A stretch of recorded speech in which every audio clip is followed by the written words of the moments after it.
Teman-teman, ketika kita bicara tentang logam mulia, dua nama yang selalu muncul adalah emas dan perak. Keduanya sama-sama berharga, sama-sama digunakan sejak ribuan tahun lalu, dan sama-sama dianggap sebagai aset lindung nilai.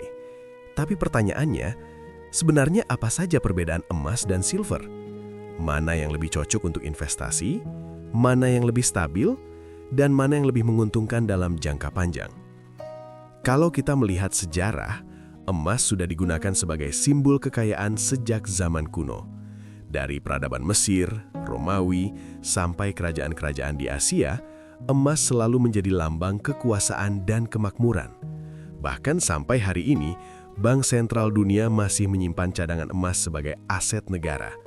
Salah satu institusi yang paling sering dibahas adalah Federal Reserve, yang kebijakan moneternya sering mempengaruhi harga emas global. Sementara itu, silver atau perak juga punya sejarah panjang. Perak dulu digunakan sebagai alat tukar dan mata uang. Bahkan kata silver dan money di beberapa bahasa punya akar sejarah yang sama. Namun seiring waktu, emas lebih dominan sebagai penyimpan nilai utama, sedangkan perak lebih banyak masuk ke sektor industri. Nah, disinilah perbedaan pertama yang paling penting. 1. Fungsi utama. Penyimpan nilai versus kebutuhan industri. Emas lebih dikenal sebagai store of value. Artinya, orang membeli emas untuk menjaga nilai kekayaan mereka dari inflasi, krisis ekonomi, dan pelemahan mata uang. Ketika kondisi ekonomi tidak stabil, investor cenderung beralih ke emas sebagai safe haven. Sebaliknya, silver atau perak juga punya dua peran besar, sebagai logam mulia dan sebagai bahan industri. Perak digunakan dalam panel surya, elektronik, kendaraan listrik, hingga peralatan medis. Artinya, harga silver bukan hanya dipengaruhi sentimen investor, tapi juga permintaan industri global. Karena itulah, pergerakan silver biasanya lebih volatil dibanding emas. Ketika ekonomi booming dan industri berkembang, silver bisa naik lebih cepat. Tapi saat ekonomi melambat, silver juga bisa turun lebih dalam. Kalau kita bandingkan grafik jangka panjang, emas cenderung lebih stabil. Kenaikannya mungkin terlihat lambat, tapi konsisten dalam jangka panjang. Sementara silver lebih fluktuatif. Sebagai contoh, saat krisis keuangan global 2008, emas mengalami kenaikan signifikan karena investor mencari aset aman. Silver juga naik, tetapi pergerakannya jauh lebih tajam, baik saat naik maupun saat turun. Itulah kenapa banyak investor konservatif memilih emas sebagai pegangan utama, sementara silver sering dipilih oleh investor yang lebih agresif dan siap menghadapi volatilitas. Ngomong-ngomong soal investasi, kalau teman-teman memang serius ingin membangun aset jangka panjang yang stabil, pastikan kalian sudah subscribe channel ini sekarang juga. Karena di channel ini, kita bukan cuma bahas teori, tapi juga strategi nyata bagaimana mengumpulkan logam mulia secara konsisten. Dan kalau kalian lihat di keranjang video ini, saya juga sudah siapkan logam emas batangan yang bisa langsung kalian beli untuk memulai langkah pertama kalian. Perbedaan berikutnya adalah harga per gram. Emas jelas jauh lebih mahal dibanding silver. Misalnya dalam kondisi normal, 1 gram emas bisa bernilai puluhan hingga ratusan lipat harga 1 gram perak. Ini membuat silver terlihat lebih terjangkau bagi pemula. Dengan modal kecil, orang bisa membeli lebih banyak unit silver dibanding emas. Namun di sisi lain, karena emas memiliki nilai yang lebih padat, ia lebih praktis untuk menyimpan nilai kekayaan dalam jumlah besar. Bayangkan jika Anda ingin menyimpan nilai setara 100 juta rupiah. Dengan emas, jumlahnya fisiknya relatif kecil. Tapi dengan silver, jumlahnya bisa jauh lebih banyak dan memakan ruang. 4. Rasio emas dan perak, gold-silver ratio. Dalam dunia investasi, ada istilah gold-silver ratio. Rasio ini menunjukkan berapa ons silver yang dibutuhkan untuk membeli 1 ons emas. Ketika rasio ini tinggi, artinya silver relatif murah dibanding emas. Ketika rasio rendah, silver dianggap relatif mahal. Beberapa investor menggunakan rasio ini sebagai strategi rotasi. Saat rasio tinggi, mereka beli silver. Saat rasio rendah, mereka beralih ke emas. Strategi ini cukup populer di kalangan investor logam mulia yang aktif. Namun tetap, strategi seperti ini membutuhkan pemahaman siklus pasar dan kesabaran jangka panjang. 5. Likuiditas. Emas memiliki likuiditas yang sangat tinggi di seluruh dunia. Hampir di semua negara, emas mudah dijual kembali. Standarnya jelas, pasarnya luas, dan permintaannya konsisten. Silver juga liquid, tapi tidak sekuat emas. Dalam jumlah besar, menjual silver kadang membutuhkan waktu lebih lama dibanding emas karena pasarnya lebih spesifik. Itulah kenapa emas sering disebut sebagai uang sejati dalam bentuk fisik. Resiko dan volatilitas. Seperti yang saya sebutkan tadi, silver cenderung lebih volatil. Artinya potensi keuntungannya bisa lebih besar dalam waktu singkat, tetapi resikonya juga lebih tinggi. Emas lebih defensif.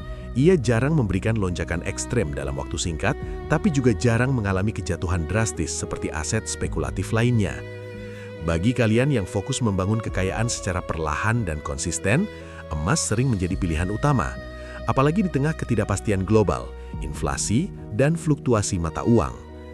Dan kalau kalian memang ingin mulai mengamankan nilai uang kalian, jangan cuma menonton, ambil tindakan. Di keranjang video ini sudah tersedia logam emas batangan yang bisa langsung kalian miliki. Mulai dari gram kecil dulu tidak masalah, yang penting konsisten. 7. Ketersediaan dan kelangkaan. Emas lebih langka dibanding silver. Produksi emas dunia setiap tahun relatif stabil dan pertumbuhannya tidak signifikan. Sementara silver diproduksi dalam jumlah lebih banyak, terutama karena ia sering menjadi produk sampingan dari penambangan logam lain seperti tembaga dan seng.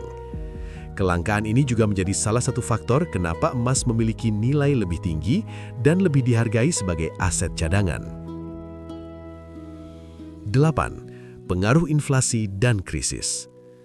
Dalam sejarah modern, emas sering menjadi pelindung saat inflasi tinggi. Ketika nilai mata uang turun, harga emas cenderung naik dalam jangka panjang. Silver juga bisa naik saat inflasi, tapi pengaruhnya lebih kompleks karena faktor industri ikut bermain. Jika inflasi tinggi tapi ekonomi melemah, permintaan industri bisa turun dan menekan harga silver. Jadi secara sederhana, emas lebih murni sebagai alat lindung nilai terhadap krisis moneter. Di bagian pertama ini, kita sudah bahas fungsi utama, stabilitas harga, perbedaan karakter pergerakan, likuiditas, hingga faktor kelangkaan. Dan dari sini saja sebenarnya sudah terlihat bahwa emas dan silver punya karakter yang sangat berbeda. Tapi pertanyaannya belum selesai. Mana yang lebih menguntungkan dalam jangka panjang? Bagaimana strategi menggabungkan keduanya? Dan kapan waktu terbaik memilih emas dibanding silver? Itu semua akan kita bahas lebih dalam. Kalau kita bicara jangka panjang, emas memiliki rekam jejak yang sangat kuat sebagai penyimpan nilai.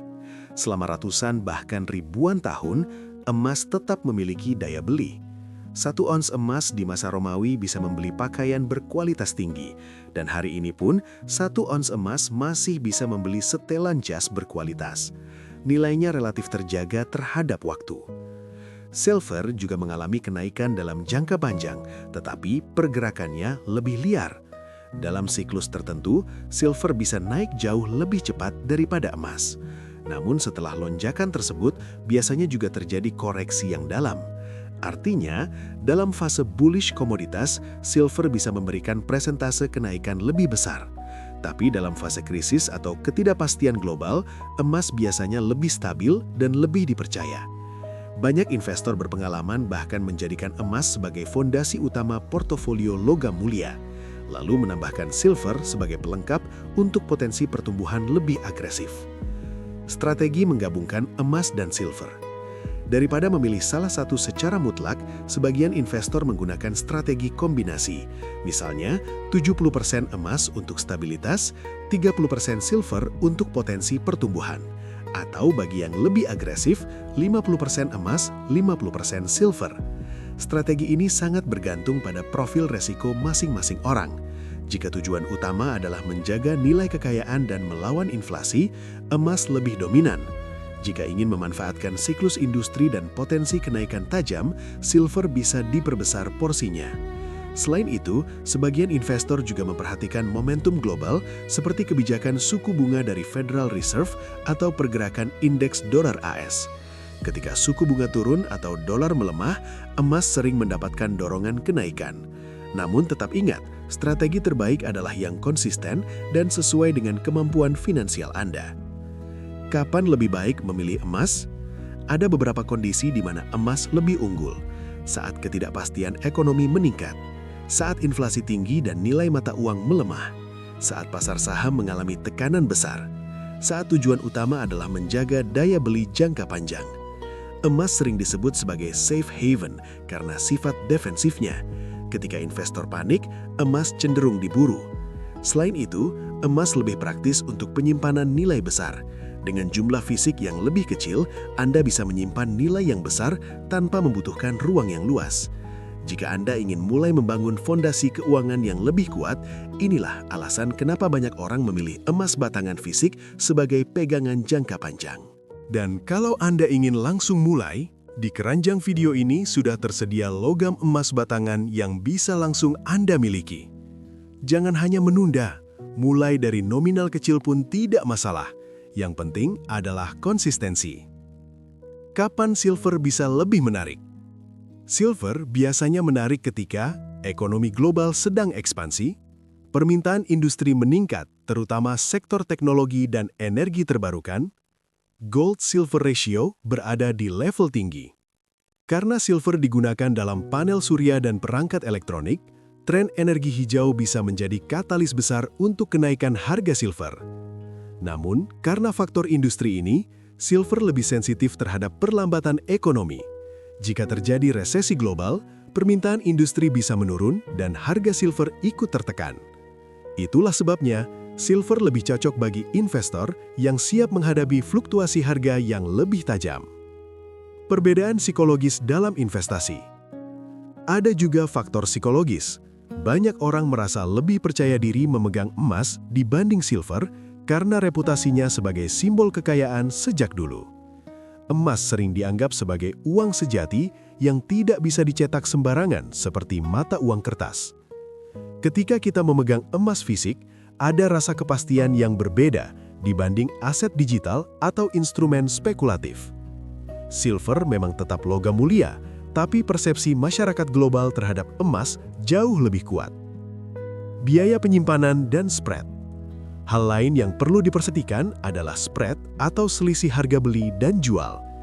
Pada umumnya, emas batangan dengan ukuran populer memiliki spread yang relatif efisien. Silver sering memiliki spread lebih besar secara persentase, terutama untuk ukuran kecil. Selain itu, karena volumenya lebih besar secara fisik, biaya penyimpanan silver dalam jumlah besar bisa menjadi pertimbangan tambahan. Kesimpulan besar, emas vs silver. Kalau disederhanakan, emas sama dengan stabil, defensif, penyimpan nilai jangka panjang. Silver sama dengan lebih volatil, potensi kenaikan lebih cepat, dipengaruhi industri. Bukan soal mana yang benar atau salah, tapi soal tujuan Anda. Kalau tujuan Anda adalah membangun perlindungan aset, menjaga nilai uang dari inflasi, dan punya pegangan fisik yang kuat, emas sering menjadi pilihan utama. Kalau tujuan Anda adalah memanfaatkan siklus pasar komoditas dan siap menghadapi naik turun harga yang tajam, silver bisa jadi opsi menarik. Namun satu hal yang tidak boleh dilupakan, logam mulia bukan untuk kaya mendadak. Ia adalah alat untuk disiplin, konsistensi, dan perlindungan jangka panjang. Karena itu, daripada sibuk menunggu waktu terbaik yang sempurna, lebih baik mulai sekarang secara bertahap, rutin, konsisten, dan fokus pada tujuan jangka panjang. Kalau Anda mendapatkan insight dari pembahasan ini, pastikan Anda sudah subscribe channel ini sekarang juga. Di sini, kita akan terus membahas strategi keuangan, cara mengumpulkan logam mulia, dan bagaimana membangun aset secara realistis. Dan jangan lupa, di keranjang video ini sudah tersedia logam emas batangan yang bisa langsung Anda beli. Gunakan momentum ini untuk mulai mengambil langkah nyata. 1 gram hari ini bisa menjadi pondasi besar di masa depan. Karena pada akhirnya, yang membedakan hasil bukan siapa yang paling banyak tahu, tapi siapa yang paling konsisten bertindak.